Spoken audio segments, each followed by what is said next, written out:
We'd love to have $1 billion out in cancer research every year. This is probably the most exciting time we've ever had in cancer research. Ensure the people that you work, people on your team are empowered to do what's right.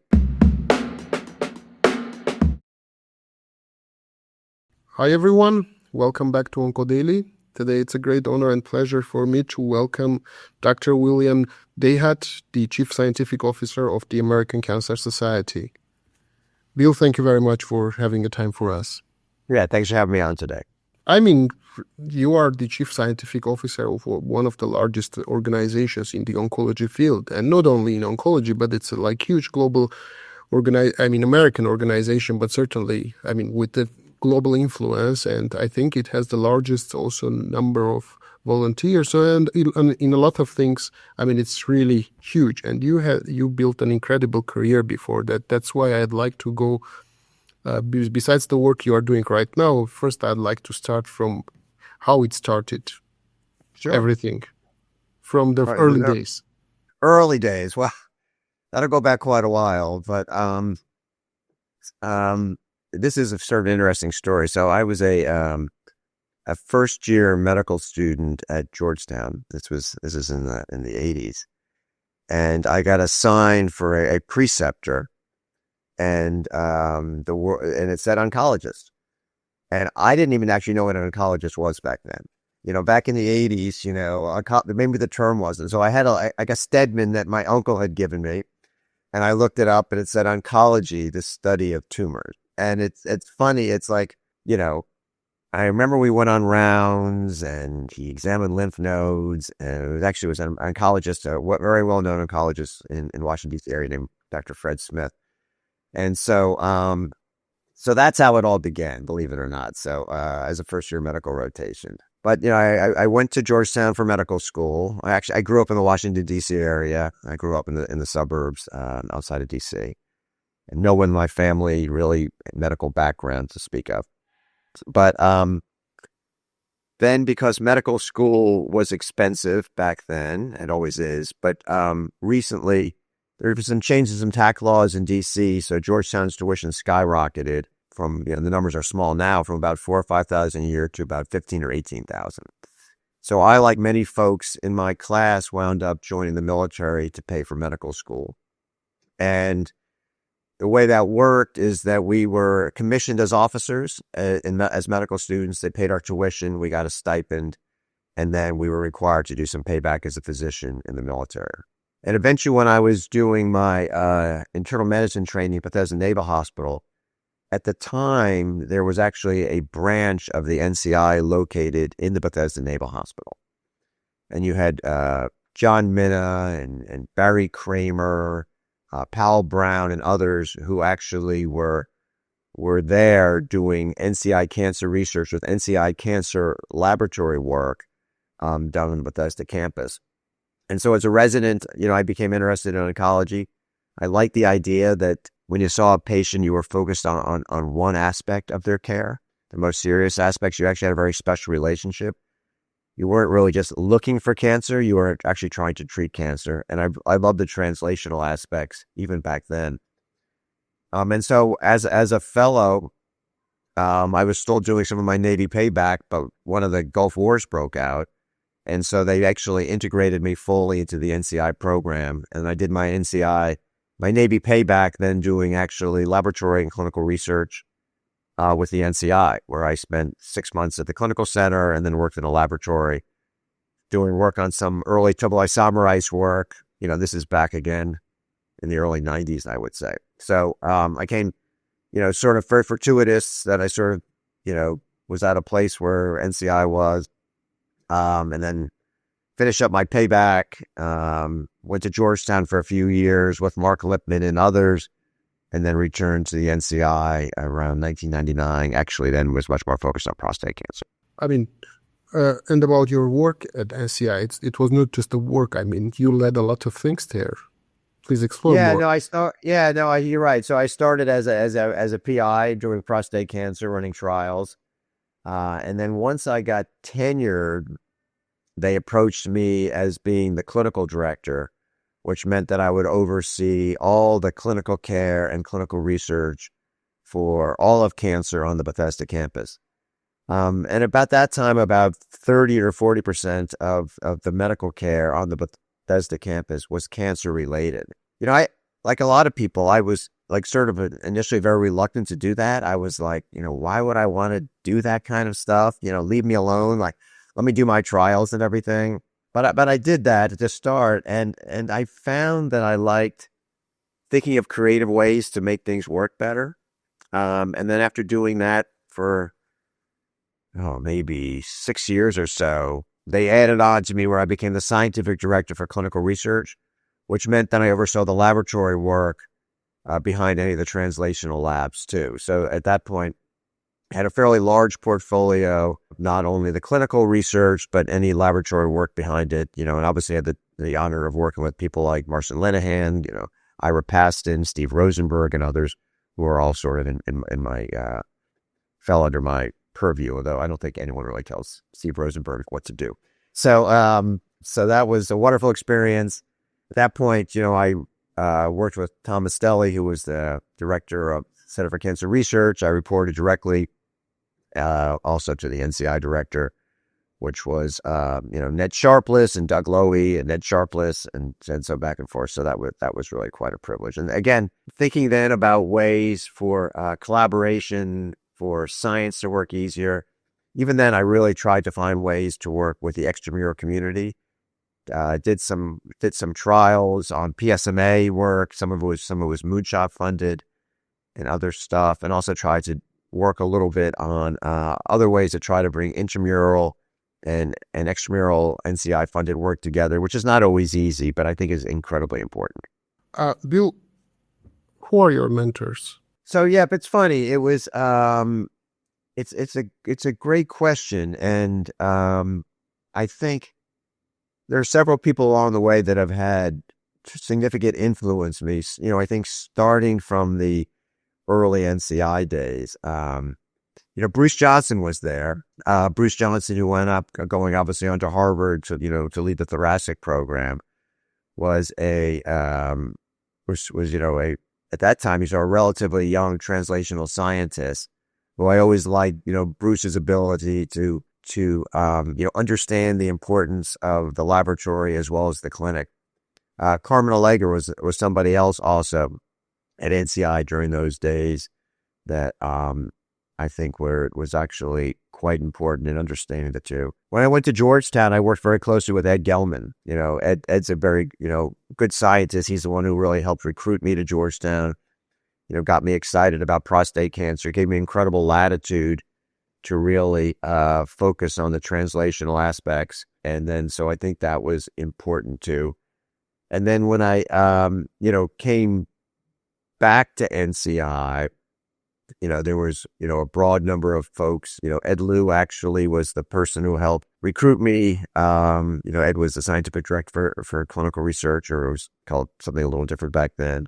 And Carmen Allegra was back then too. So I think it was a combination of folks over time. It was a different time as far as mentoring when I came through. It wasn't as formal as it's became. And so there was certainly the ability. You needed to be in an environment, I think, where people could sort of reach out and work with you. But I think over time, particularly, when I was in more senior roles, where you had a much more formal mentorship program than I think I did when I first started out, which I think things have really evolved in a positive way. And who are your mentees? Oh, my mentees are all surpassing me now. So I think that's the great thing about it. I think the people over time that I've helped train, people like James Gully, who is now the director of CCR, or Ravi Madden, who leads, a lot of the prostate cancer work.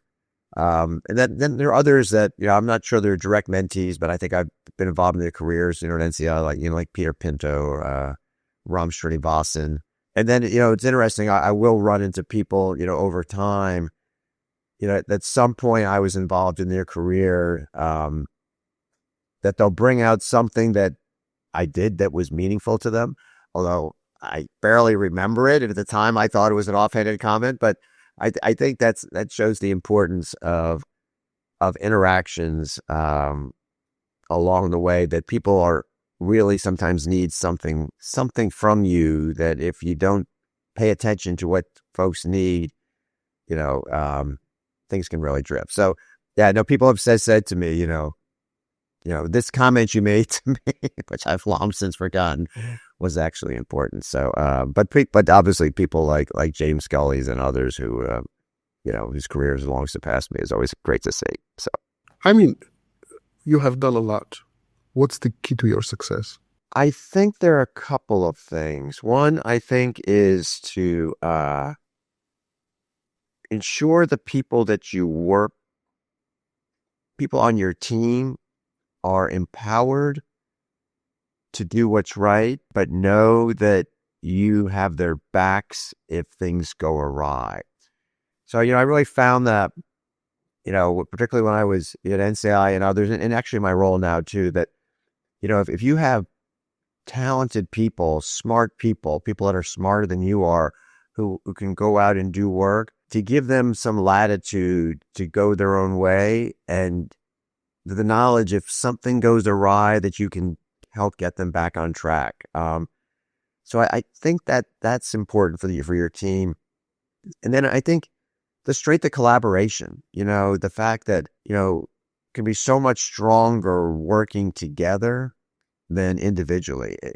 I have this memory when I was coming back from Georgetown and I was moving back to Building 10 of the Bethesda campus, and I ran into somebody who had been a fellow a couple of years ahead of me, had run his lab, and he was closing his lab to go to industry. And he said, whatever you do while you're here, build collaborations, because if you have to focus on the 3 people in doing your own work, 4 people, you'll never get things done. But if you have a way to make it work for everybody, to grow that pie bigger, you can just multiply that by so many greater factors. It'll help your career, but it'll help drive the science. And it's that factor of building collaborations where it's everyone is part of the collaboration is benefiting from it, whether it's their patients or their science or their career, is something that always stuck with me. And I think it's been key to sort of, building relationships and having to do some of the things that I've been proud of. So, what was the most important advice you ever received? I think that may have been some of the most important advice, that you not to try to do these things alone, that, reach out to others to make your work better and include them in what you do. I think, I think being in the prostate field, I think I was fortunate that the field sort of was fairly, at least on the oncology side, fairly in its infancy when I became involved, in the late 90s. And so a lot of us sort of kind of grew through together, and the culture in prostate cancer has been collaborative. It hasn't been the hierarchy that you sometimes see in some other fields. And I think that idea of what we can do together and just interact in a way that's very much more collaborative and friendly, I think is something that I think has been important. We always have these trade-offs about how it's important in your career. You need to focus. At the same time, I think you also need to be open to opportunities. And so that's always the other thing I've tried to tell people, that it's not always something communicated easily. It's when I left the NCI, I was planning on going to Georgetown to do work in lung cancer. Lung cancer was much more the NCI focus. I was, doing these TOPO1 studies. And at the last minute, the person with lung cancer decided not to leave. And so they said, how about prostate cancer? And, I kind of thought about it. I had done, a moderate amount during my fellowship and afterwards, but it wasn't something that I had really done a tremendous about. And here I was going to, run the clinical program in prostate cancer. But, once I gave some thought about the opportunities and support I would have, and, understanding that, I said, sure, I can do that. It was something that, I needed, that was the job where I was going to work. It wasn't like I had other opportunities. So there was a little bit of a motivation to go do that. But sometimes things will come up that you weren't planning on. And if you're open to it and you can balance it, I think that's something that people can do. You can't be so diffused and you do everything. But if it rings true that it's worth a try, and then sometimes you can pivot beyond it. So I think having focus yet flexibility, which I think is hard to translate because I think people today want a straight and narrow pathway, how they're going to be, tenured in 18 months or something, that I think is actually important too. So, Bill, what about your work at the American Cancer Society? What you do there? it's been really exciting for me to do something different. It's energizing to take on a role that's different than what you were doing. When I was at NIH and NCI, was the full focus was on science done on the Bethesda campus and trying to maximize sort of the unique environment there.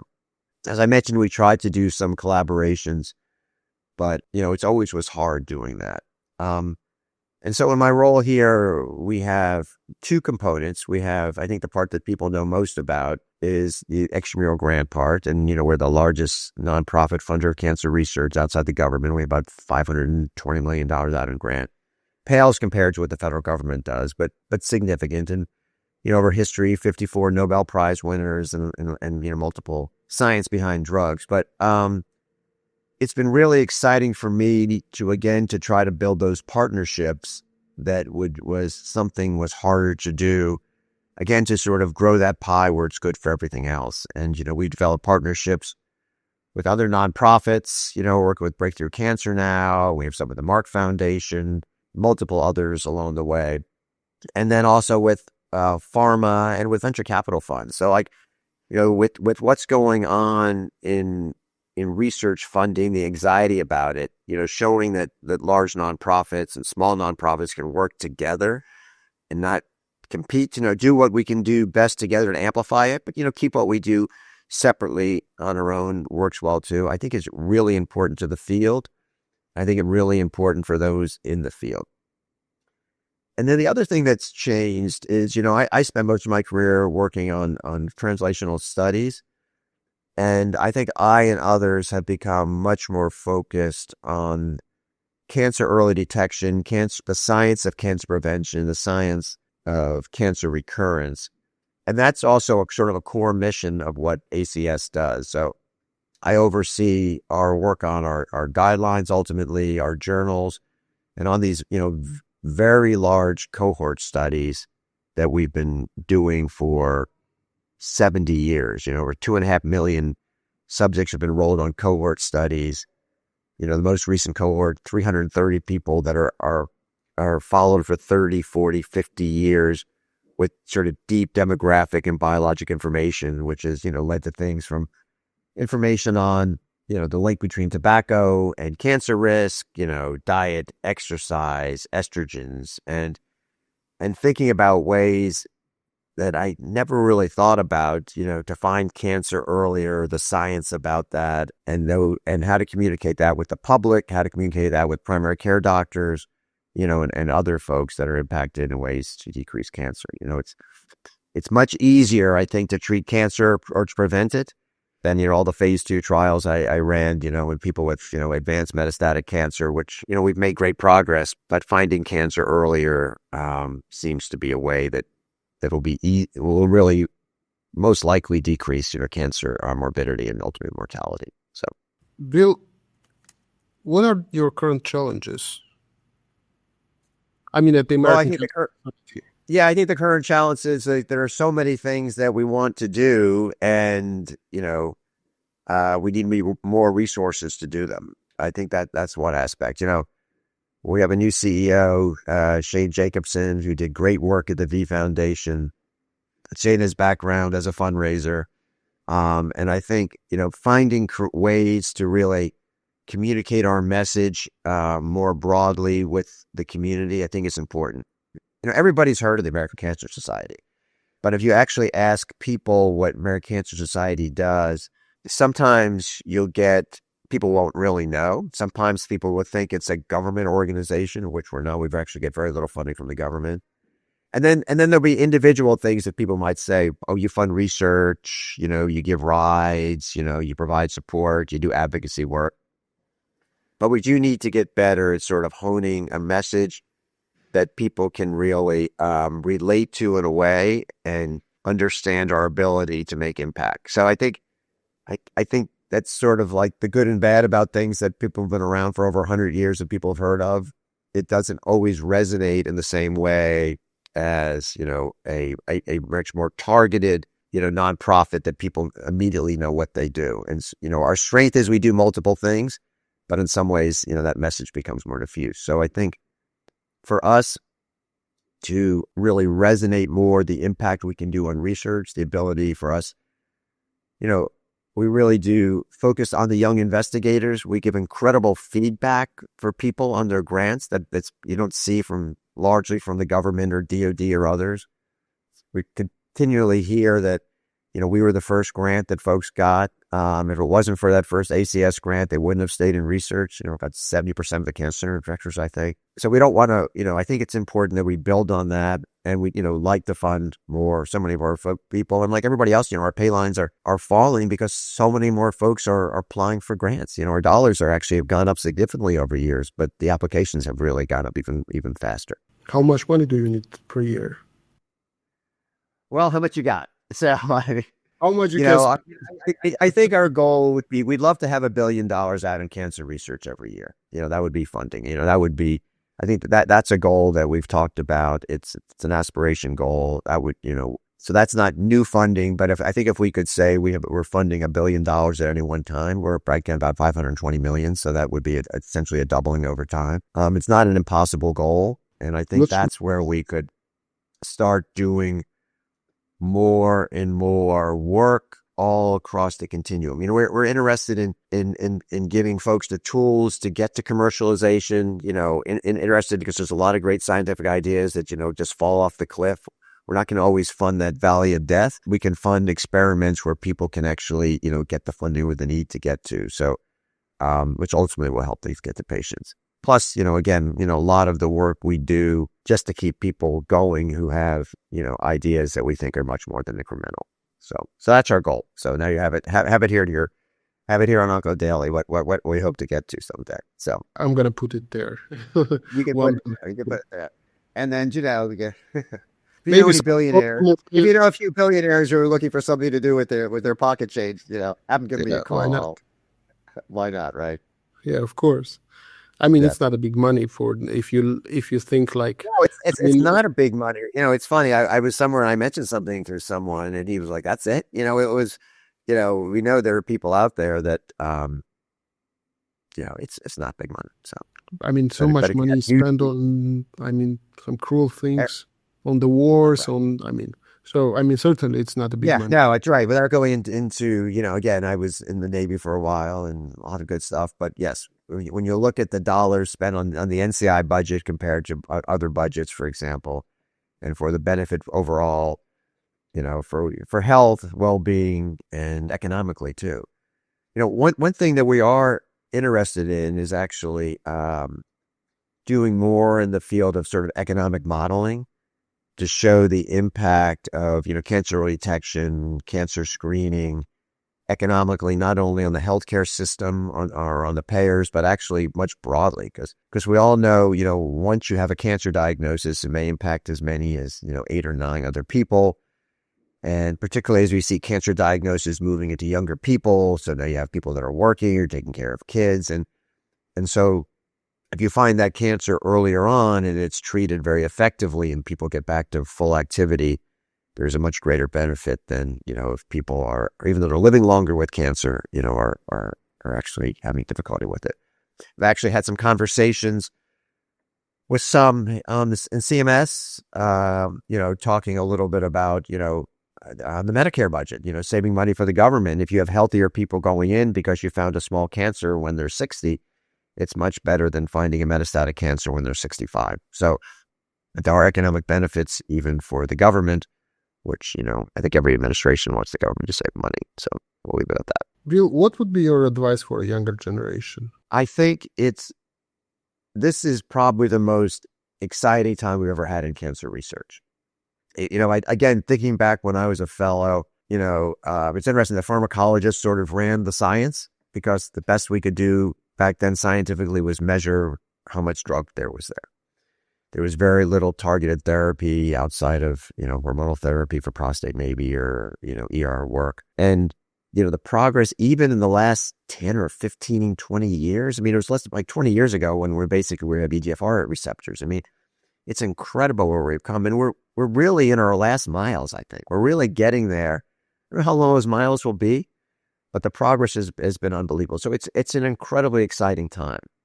So so I'm a big proponent of people being involved in science and cancer research, but find the aspect of it that you really like, and also find the aspects of it that you don't really like. And it's okay where you wind up.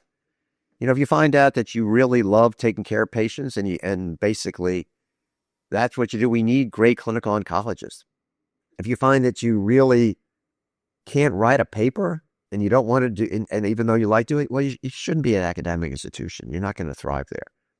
And if you find that you really would much rather get excited about doing experiments and find your passion in the laboratory, find something. It's a hard row, but find some work there. So find a little bit what you really like, and find what you just can't do as well or don't like as much, and then do what you like more of, because you're going to get better at it. And there's so much you can do. You can go from policy, advocacy, clinical research, patient care. Obviously, apparently AI, you can do anything you want now in AI, right? You can data analytics. So find an aspect, because it is very rewarding to know ultimately the work you're doing can have an impact on patients, on others. The other thing that's different is when I started off, there was an incredible divide between the basic scientists and those doing clinical research. I did a lot of clinical research, and we were almost not quite second-class citizens, but there was a little bit, if it touches a patient, that it's somehow not pure science. And now everybody wants to see their stuff translate, because they know the impact of doing an experiment in the laboratory, finding a discovery, and then having it actually impact patients. So it's an incredibly exciting time. And then, I find the right mentors, find the right community. And then, as I said, focus on what you're doing, get the work done, but be a little flexible if you get opportunities, because there may be something that you didn't think you would like that you wind up actually enjoying. Again, when I was offered that clinical director job, I really didn't want that. And it was this beautiful office. I wouldn't even go to that office. I'd stay in my little office, walk down once every few days, sign some paper. And then over time, I realized I think they needed my office for somebody else. So I eventually moved down there. But it was like, I would hide up on the 5th floor or something, 13th floor, and not wander down to where the office was. So, and of course now everything is virtual and offices aren't what they used to be, but it was, and then build collaboration. Listen to people. There's a lot of smart people out there, and take the time to hear what they say. Oftentimes you may be right. You may think you're right, but a different perspective it can be helpful too. So in one sentence, who is Bill Dahut? He's a guy with a great head of hair. No, I'm just kidding. It's I